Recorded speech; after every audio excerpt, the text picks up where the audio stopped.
إذن هي طبيعة البشر، لن تقبل الحقيقة إلا إذا ما قدمت لها البرهان. لم يصدقوننا عندما قدمنا لهم تحليلاتنا عن مباراة كرة القدم التي جرت بين فريقي برشلونة وريال مدريد، بحجة أن لا حجة ولا برهان على ذلك. نحن الآن نقدم لهم الحقيقة على لسان صاحبها ميسي، الذي اعترف عبر قناتنا بأن ما حصل في تلك المباراة فعلا ما كان إلا مؤامرة ضد سوريا.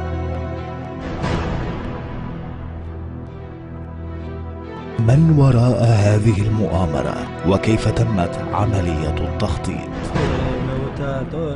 إنها قناة الجزيرة. كنت قد اجتمعت مع إدارة القناة وأقنعوني وقدموا لي حذاء جديدا ومالا كثيرا، وأعطوني الخارطة التي يجب أن نتحرك بموجبها بالملعب لتطابق الخارطة التي لدى المسلحين.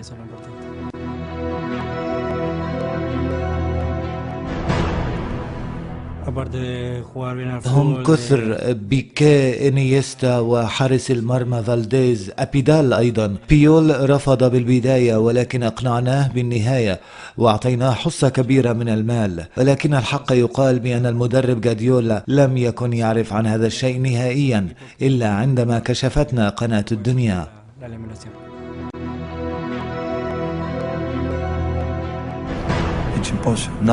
هذا مستحيل.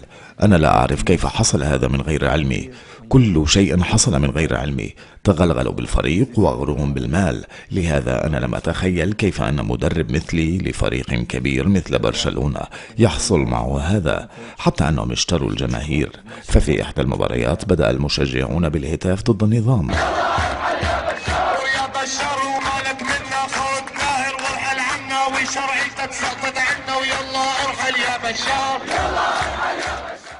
هذا شيء غريب وصعب فعلا. هذه مؤامرة كبيرة على النظام في سوريا.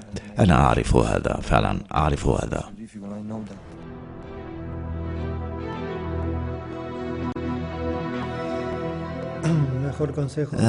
نعم، أنا نادم فعلا وأعتذر بشدة عما حصل. لو كنت أعرف بأن قناة الدنيا بهذا الذكاء لما كنت قد أقبلت على فعل مثل هذا الشيء. وأحذر الجميع أيضا بأن من الصعب التلاعب مع هكذا قناة، لأن لديها حس استخباراتي عالي جدا. لهذا قررت أن أعتزل عن العمل الإرهابي وأن أعود إلى الملاعب قريبا.